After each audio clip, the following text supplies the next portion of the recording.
Chosen one, somebody just made a fatal miscalculation.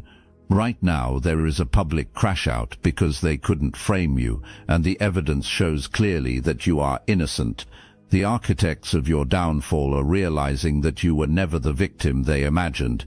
Their collapse is accelerating, and your truth is now the only thing left standing. Someone the world sees as credible and composed, the kind of person whose word carries weight in a room, whose standing gives their accusations an appearance of legitimacy. This person has been using that standing quietly and strategically against you.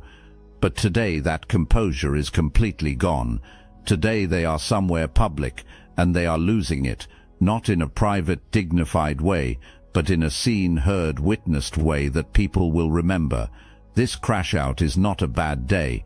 It is the moment when someone who was absolutely certain they had you finally realizes they never did. It is the moment when everything they constructed with such deliberate effort collapses all at once because it was built on a lie, and lies cannot hold their shape forever under the weight of real evidence. Do you feel that? That is not drama. That is the opening note of your vindication. And the story of how you arrived at this moment, the full picture of it, is the part they really did not want you to see. The people who are watching this person crash out are not seeing what this person intended for them to see.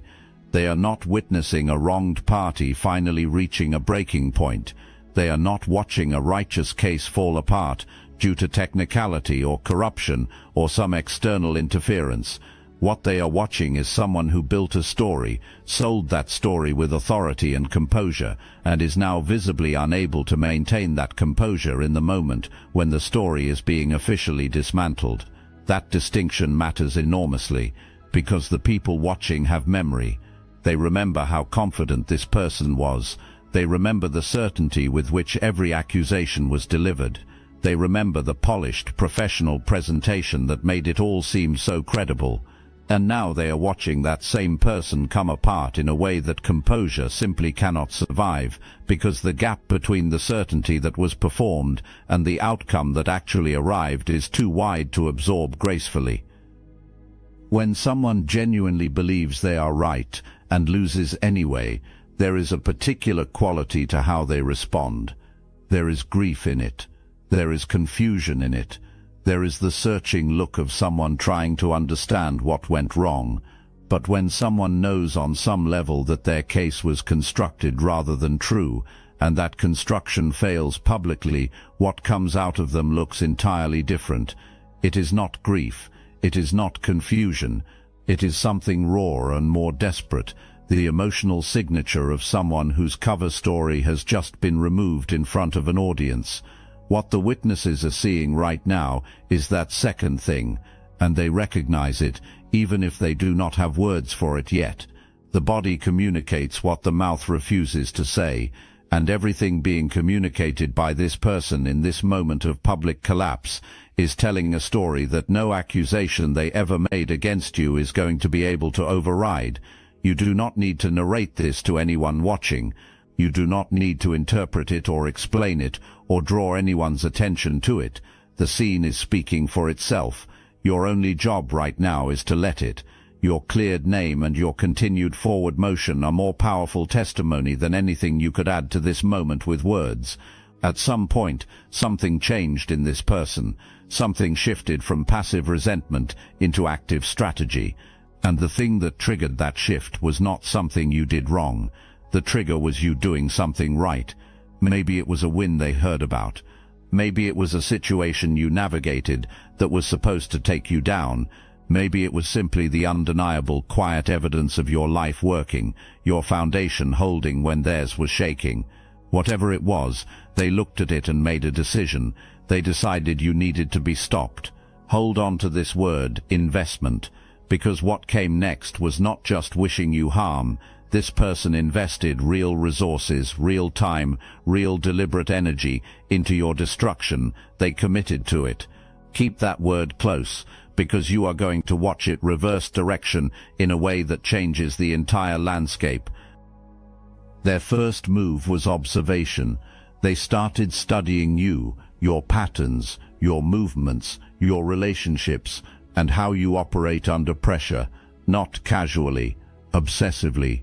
They went over your path, the way someone retraces steps through a house when something goes missing, back and back again, looking for the formula behind your resilience, looking for the weakness, looking for the crack in the wall they were certain had to exist somewhere.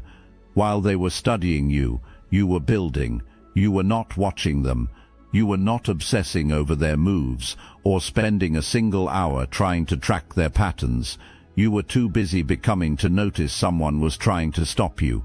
You were building your inner world, your foundation, your connections, and your capacity. You were compounding every single day in the direction of your own growth.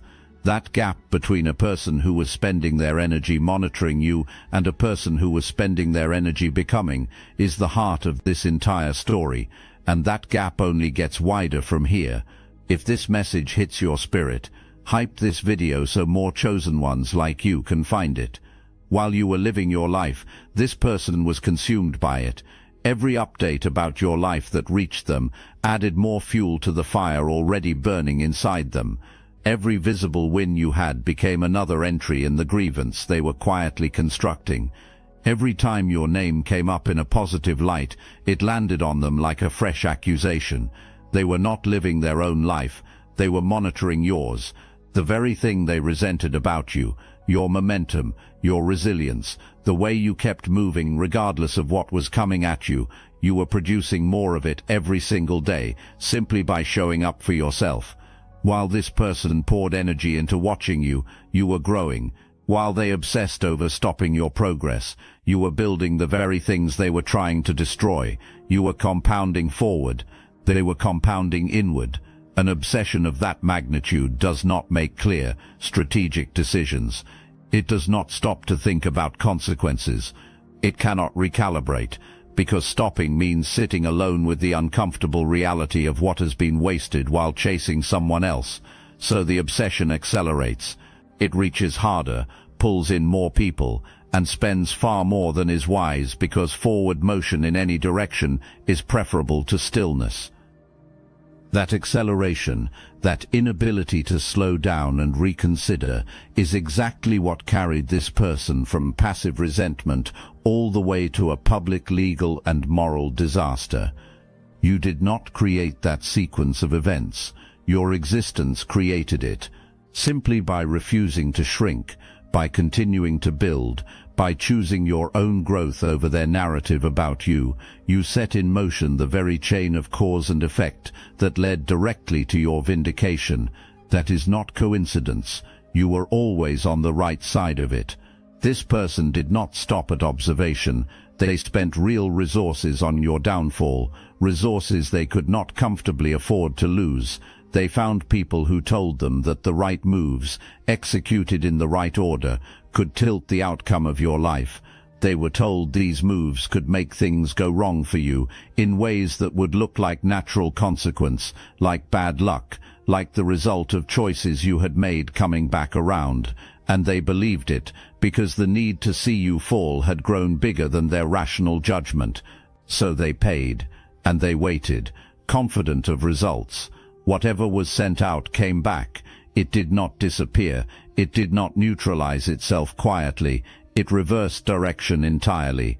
The very resources they poured into your destruction became the accelerant for their own unraveling.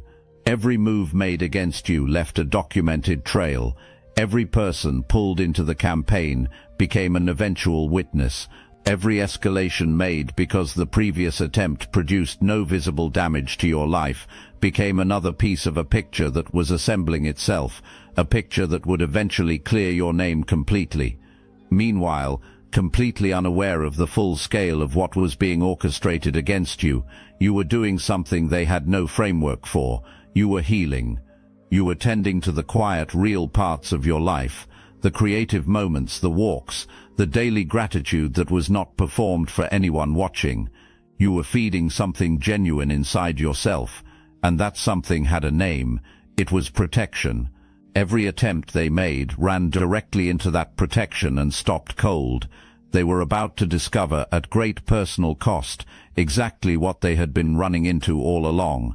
Look, you already know the attacks weren't random, and if you're paying attention, you can feel it. Their walls are closing in. You've also noticed something else. A lot of chosen one channels on YouTube have gone quiet. Videos removed, voices pushed off the platform. The mainstream media is cracking down on us, but we will not give up our voice. So let's talk about what we're doing about it. That's why I built Destiny Engine. And when you join, you're not just supporting your favorite channels, you're also fueling your own rise. It's a 360 win.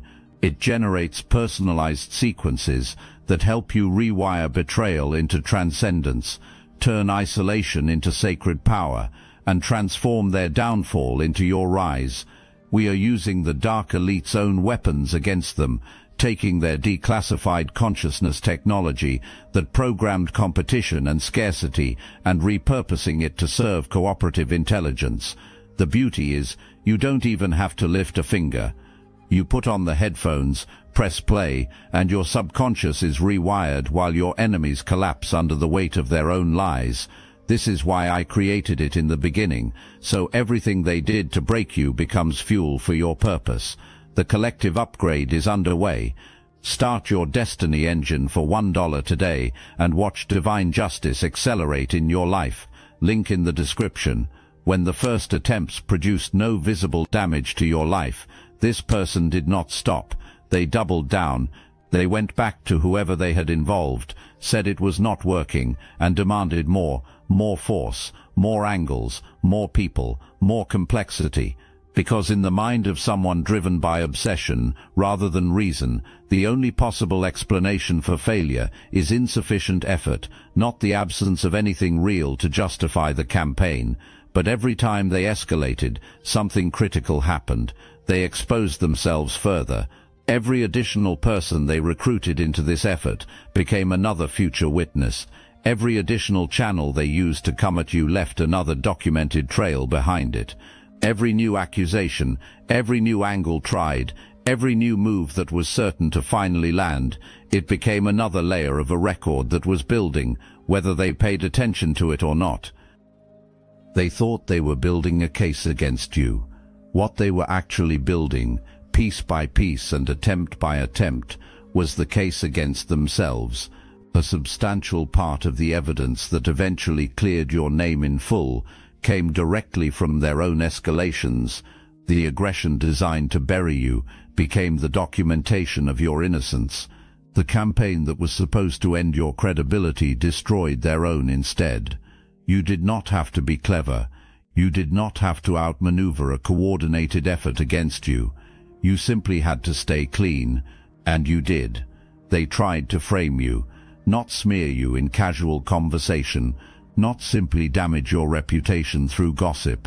They tried to frame you, to construct a case, to manufacture a position, to place a story in front of the right people with authority, so that your name would become officially attached to something it had absolutely no business being near. They wanted something that would follow you, something that would alter how institutions and decision-makers and people with real authority perceived you. They wanted a record, with your name on the wrong side of it, and it was not a solo operation. Others were involved, people who agreed to contribute their accounts, their access, and their credibility to building the architecture of something false. What they did not account for was the one thing that could not be manufactured or controlled, the evidence. The evidence did not cooperate, not because someone powerful stepped in, not because you had the resources to outmaneuver a coordinated effort against you, but because you were innocent. And the truth, when the right eyes are given the right access to it, insists on itself, with a force that no manufactured narrative can match for long. The timeline told its own story. The documentation surfaced. The people with authority to make official determinations made them, and every determination pointed away from you. The frame did not fit, because it was assembled around a lie, and you are the truth. That is why the person who constructed it is standing outside somewhere public, unraveling completely, watching the institution they were certain would confirm their story, deliver the exact opposite verdict instead. The evidence said you were not involved. The evidence revealed that the story constructed about you required so many distortions of fact, so many gaps filled in with assumption, and so many accounts that contradicted each other in the details that actually mattered, that the only coherent conclusion available was the one that had been true from the very beginning. You did not do what they said you did, but the evidence surfaced something else, something your accuser never intended to put on the official record. It revealed the pattern of the campaign itself. How many attempts had been made, how many different angles had been tried, how many people had been recruited and coordinated. That pattern, laid out across its full scope, painted a picture that required no interpretation from anyone. Any person reviewing it with objectivity could see clearly what had happened and exactly who had been driving it. Your consistency is what made the frame impossible to make stick. A successful frame requires a gap between the public face and the private reality. It requires finding the contradiction between who someone appears to be and who they actually are. In your case, that gap was too narrow to thread anything through. Your actual life, not perfect and not without difficulty, but honest and consistent, kept telling the same story that the manufactured narrative was trying to overwrite. And the manufactured narrative kept losing every time it was placed next to the real one. Your name is cleared, not as your opinion, not as a version of events you are still arguing for, as the documented official conclusion of the process that was initiated to destroy you. The official process did not save you, it confirmed you. Those are two different things, and understanding the difference is going to change how you carry yourself going forward. Being saved implies you were in genuine danger of being consumed by what was coming. Being confirmed implies that what you are was always strong enough. The official process simply made it legible to the world. The truth about your innocence did not come into existence when the verdict was reached. It existed before the campaign started, before the first accusation was made, before the first piece of manufactured evidence was assembled. Your actual life was the truth, the whole time. The process just shone a light on it brightly enough that no one in the room could look away from it. Think about what that means for how you see yourself now. You are not someone who narrowly escaped. You are not someone who got lucky with a fair process or fortunate timing. You are someone whose life, when examined honestly, spoke for itself so clearly that the manufactured story built around it simply could not compete. The investigation did not produce your innocence. Your innocence was already there, woven through the record of everything you have actually done, every choice you have actually made, and every person who has actually encountered you over time. That is a different kind of standing than most people get to have. Most people who are accused of something, even when cleared, carry a residue of the accusation because the clearing was just barely enough, because there was enough ambiguity in the record that the outcome felt contingent. Yours was not contingent. The evidence pointed one direction with a consistency that left no reasonable alternative interpretation. Your life made the case. The process just formalized it. You carry a force field. This is not an abstraction offered as comfort. This is a description of something real and active that has a track record you can trace through your own history. Think about how many times something came directly at you and did not land the way it was designed to. Think about the situations you walked through that should have broken you by any reasonable measure. Think about every attempt that was made against your name, your peace, your foundation and your future, and then look at where you are standing right now, still intact, still building, still moving forward. That survival is not personality alone, it is protection. And here is what you need to understand about how that protection actually works. It does not simply absorb what is thrown at it, it reflects. Whatever arrives with a destructive intention turns around and moves back in the direction it came from. This is not something you orchestrated or chose as retaliation. It is the natural operation of a law that functions independent of your awareness or approval. Every resource this person poured into your destruction became fuel for their own unraveling. Every attempt to break through your protection reached something that had been specifically built to hold, broke against it, and returned to the source. This is what is at the root of the public crash-out. This person is not simply dealing with a failed plan. They are living inside the full return of everything they sent out. They are standing in the middle of a harvest made entirely of their own planting. And that harvest is catastrophic for someone who wagered everything on someone else's downfall. Every weapon aimed at you was specifically designed for a particular kind of target, someone whose story could be distorted because there were genuine inconsistencies in the record, someone whose character could be dismantled because their behavior actually contradicted their public image, someone whose foundation could be cracked because it had real structural weaknesses underneath the surface. You were not that target. The life you had been quietly building, through hard seasons, through your own wounds, through the periods when you were uncertain whether you were going to make it, had integrity, not the performed kind, not the kind designed for an audience, the real kind, the kind that holds when examined under sustained pressure, because it was built for endurance, not appearance. Every layer of your actual life, when placed next to the manufactured story about it, made the manufactured story look flimsier by contrast. So every attack broke against your foundation rather than penetrating it. Every lie bounced because the truth in your life was structural, not decorative. Every angle they approached from ran into the reality of who you actually are, and who you actually are is someone who had been doing the interior work of becoming more whole, more consistent, and more grounded every single season that this person was spending trying to take you apart. They built weapons for someone you used to be, and by the time they deployed them, you had already become someone those weapons were never going to reach. This is not a stranger. This is someone who came from proximity to your story, someone who shares some version of your early history and who decided at some point along the way that your progress was a personal insult to their pain. This person knows your history not from a distance but from inside some of those formative spaces. They had access to the specific shape of your early wounds, and they used that access not to stand beside you but to target the places they knew were once tender.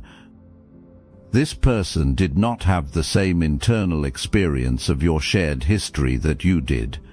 Even if the physical circumstances were identical, the interior experience was entirely different. Something calcified in their version of that story. A wound became a worldview. A wound became the operating belief that life distributed things unfairly, that your wins were evidence of something they were robbed of, that the ground you are standing on was somehow taken from them. They were not trying to outpace you. They were trying to collect a debt you never agreed to carry. And that distinction matters enormously, because a person collecting what they believe they are owed does not stop when it is not working. Every obstacle in their campaign became, in their mind, further proof of injustice requiring more force. That thinking produced the escalation. That escalation produced the paper trail, and that paper trail produced your public vindication. There is a particular kind of violation that happens when someone who had access to your story turns that access into ammunition, and it deserves to be named separately from ordinary betrayal because it carries a unique weight. An outsider who comes after you has to guess at where the pressure points are. They have to construct their attack from observation alone, from assumptions, from second-hand information about who you are and what you have been through. Their weapons are blunt instruments. They swing broadly, hoping something lands. You survived a targeted attack from someone who had inside information, someone who knew the specific shape of your early wounds and designed the campaign around them. That is not a casual threat. That is the most intimate form of betrayal available, the weaponization of proximity, and you are still standing.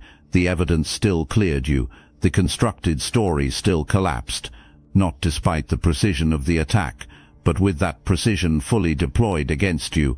What that tells you about your foundation is something no outside victory could ever communicate as clearly. Your inner life, your actual character, your real record, all of it held up, not against a vague, untargeted assault, but against someone who knew exactly where to push, and pushed there with everything they had. The fact that the evidence still cleared you is not a technicality. It is a testimony to the structural integrity of who you actually are. Someone who knew your weaknesses, aimed directly at them, and the truth about your life was still stronger than the most precisely targeted version of the lie. That is who you are, and now everyone who needs to know it knows it on record.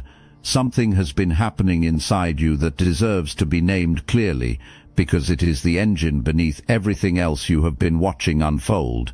You have been healing, not casually, not performatively, at depth, in the places that most people spend their entire lives constructing reasons to avoid. You have been confronting the wounded parts of yourself, the parts shaped in hard seasons, the parts that absorbed other people's pain before you had the language or the power to refuse it, with the level of courage that the person who came against you has never once applied to their own interior life. And here is the structural consequence of that healing. It sealed the cracks. The openings that used to exist in your foundation, the places formed in your early story that once made you susceptible to exactly the kind of darkness this person was attempting to send, have been steadily closing. Not all at once, not through a single dramatic breakthrough, through the consistent, unglamorous, daily choice to grow toward wholeness rather than calcify around a wound. While you were sealing cracks, this person was hardening. Every failure in their campaign did not produce reflection in them. It produced more anger.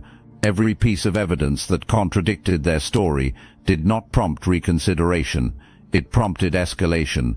A wound left completely unaddressed does not stay the same. It rigidifies, and a rigid wound cannot respond to reality. It can only react to reinforcement. You are moving toward wholeness. They are moving deeper into rigidity. Those are two completely different trajectories, and what you are watching right now, in real time, is exactly where each of those trajectories leads when they finally arrive at their destination.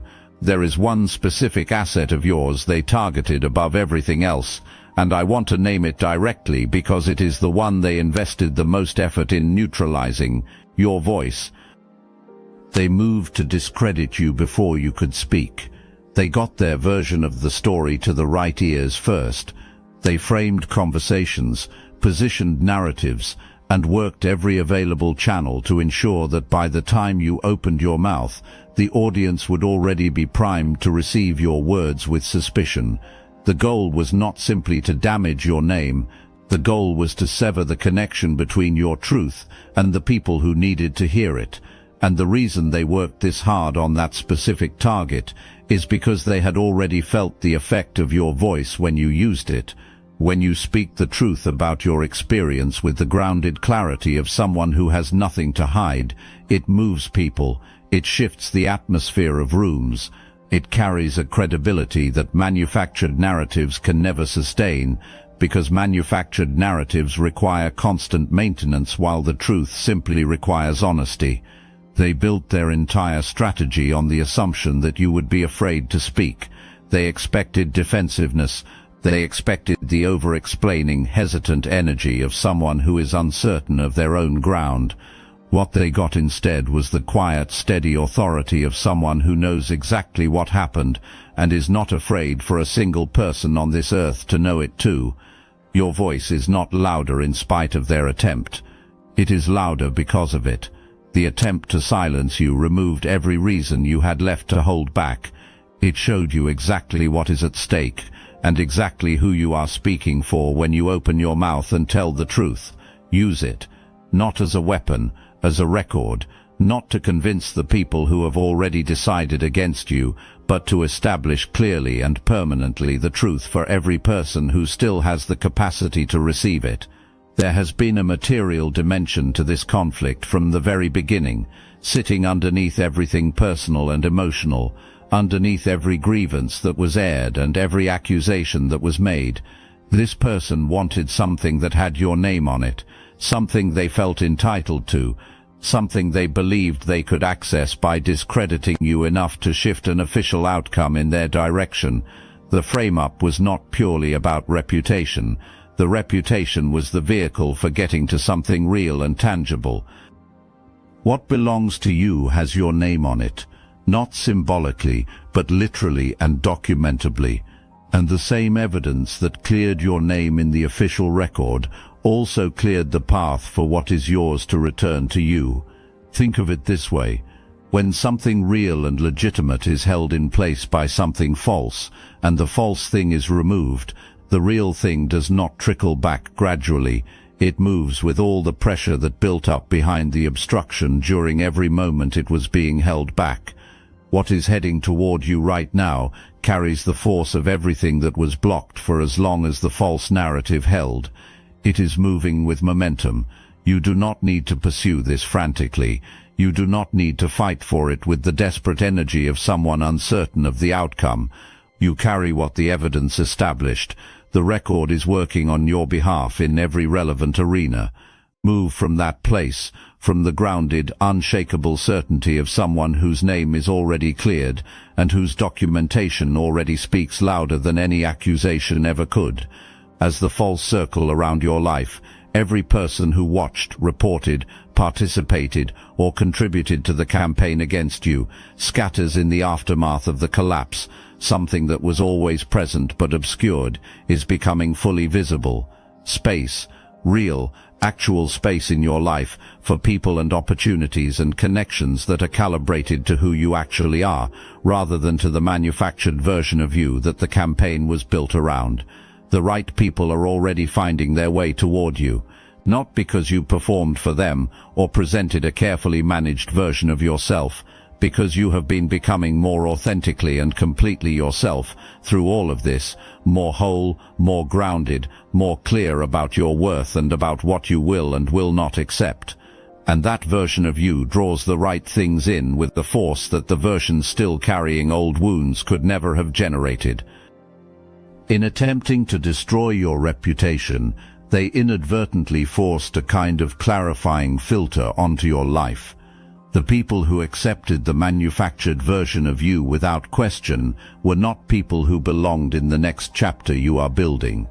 The connections that fell away under the sustained pressure of the campaign were not the ones that were going to construct anything real. What looked like loss during the hard season was actually refinement, and what passed through that refinement process is exactly what you get to build with now. They believed they were narrowing your world down to nothing. What they were actually doing was making room for everything that matters.